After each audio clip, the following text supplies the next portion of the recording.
Bismillahirrahmanirrahim. Assalamualaikum warahmatullahi wabarakatuh. Hari ini apa kabarnya semua anak soleh-solehanya Bunda? Siapkan semangat kalian untuk kembali belajar tematik 2E. Hari ini kita akan belajar tentang pengalamanku di tempat bermain. Nah, semoga Anda soleh-soleha di rumah dalam keadaan sehat, dan jangan lupa siapkan alat tulis dan buku tulis kalian sebelum kita memulai pelajaran. Baik, berbicara tentang tempat bermain, Bunda yakin Ananda di rumah punya pengalaman yang berbeda-beda di tempat bermain. Nah, pertanyaan Bunda, permainan apa yang sering kalian mainkan di tempat bermain? Pasti jawaban kalian berbeda-beda ya. Nah, sekarang Bunda akan memperkenalkan beberapa permainan tradisional. Nah, apakah permainan tradisional itu? Ada yang tahu? Jadi, permainan tradisional itu adalah permainan sederhana yang dilakukan oleh orang-orang terdahulu, khususnya anak-anak. Nah, kenapa dikatakan permainan sederhana? Karena permainannya menggunakan benda-benda yang mudah dijumpai, tidak sulit dimainkan, dan dimainkan secara turun-temurun. Jadi, itu adalah pengertian dari permainan tradisional. Permainan tradisional.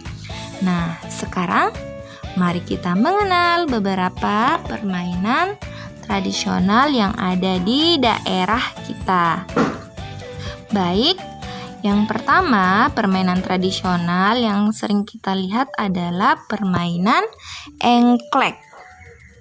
Nah, permainan ini biasanya dimainkan oleh anak perempuan maupun anak laki-laki. Cara memainkannya yaitu dengan menggambar kotak-kotak pada lantai menggunakan kapur. Dan lebih baik jika dimainkan di lapangan. Jumlah kotak yang ada pada gambar itu ada 9 kotak, seperti pada gambar. Nah, setiap pemain akan melompati kotak-kotak tersebut secara bergiliran. Dan kita harus melompati dengan satu kaki. Apabila pemain tersebut jatuh, maka akan digantikan dengan pemain lainnya. Permainan ini biasanya dimainkan oleh 3-5 anak. Karena jika jumlah pemainnya terlalu banyak, maka pemain yang lain akan bosan karena menunggu giliran bermain terlalu lama. Maka permainan ini sebaiknya jumlahnya tidak terlalu banyak. Nah, setelah permainan engklek, selanjutnya kita pindah ke permainan tradisional berikutnya, yaitu permainan gobak sodor. Nah, permainan gobak sodor ini biasanya dimainkan oleh 2 regu.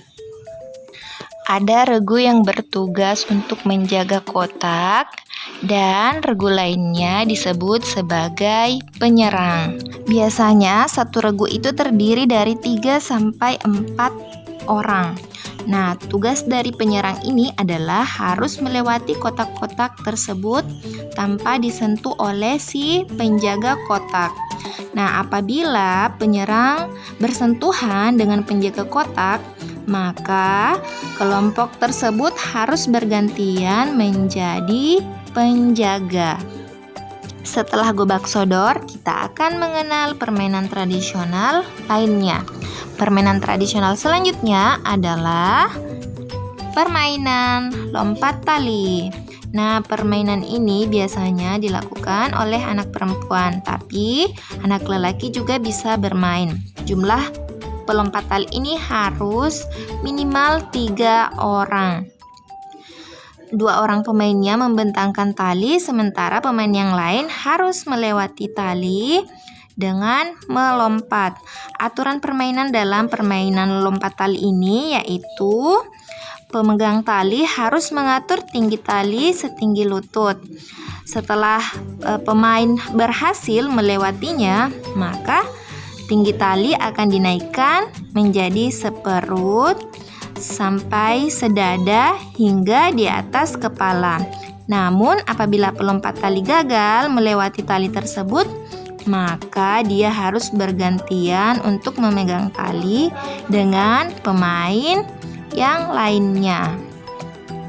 Sekarang kita akan mengenal permainan tradisional selanjutnya. Ini adalah permainan kelereng. Permainan kelereng ini biasanya digemari oleh laki-laki. Sebelum memainkan permainan kelereng ini, pemain terlebih dahulu harus membuat garis atau lintasan untuk menaruh beberapa kelereng di dalam lintasan tersebut. Setelah itu, masing-masing dari pemain akan menyentilkan kelereng tersebut dengan jarak yang telah disepakati. Apabila ada kelereng yang keluar dari lintasan, maka kelereng tersebut akan menjadi milik si pemain. Sekarang kita pindah ke permainan tradisional berikutnya. Oke, selanjutnya silakan diperhatikan gambarnya. Ada yang tahu ini adalah permainan apa? Pasti Ananda Soleh-Soleha di rumah seringkali memainkan benda ini di rumah. Nah, benda ini namanya adalah congklak. Nah, permainan tradisional ini sangat mudah dimainkan. Pemain dari congklak ini adalah 2 orang. Nah, permainan ini biasanya terdapat luban pada papan dan kita harus mengisi 14 lubang yang saling berhadapan. Biasanya satu lubang itu harus diisi sebanyak 7 buah kerikil atau biji-bijian. Jadi jumlah kerikil yang kita butuhkan dalam permainan ini adalah 49 kerikil yang siap dijalankan. Permainan ini akan dianggap selesai apabila salah satu pemainnya sudah tidak memiliki kerikil lagi untuk dijalankan. Nah, seseorang yang mendapatkan kerikil terbanyak akan menjadi pemenang dari permainan congklak. Itulah tadi beberapa contoh dari permainan tradisional yang sering kita jumpai di daerah kita masing-masing. Nah, biasanya permainan tradisional ini punya nama yang berbeda-beda tergantung dari asal daerah kita masing-masing. Setelah menyimak penjelasannya Bunda tadi, sekarang hari ini kita akan latihan menjawab beberapa pertanyaan berikut. Pertanyaan pertama yaitu, permainan tradisional apa yang pernah kalian mainkan? 1. Permainan tradisional apa yang pernah kalian mainkan? Pertanyaan selanjutnya, sebutkan alat yang digunakan untuk melakukan permainan tersebut. Dan yang terakhir adalah, berapa jumlah pemain dalam permainan tersebut. Nah, tugas hari ini silahkan dituliskan di buku tulis kalian masing-masing. Oke, baik. Bunda rasa cukup untuk hari ini dan selamat mengerjakan tugasnya. Tetap semangat. Assalamualaikum warahmatullahi wabarakatuh.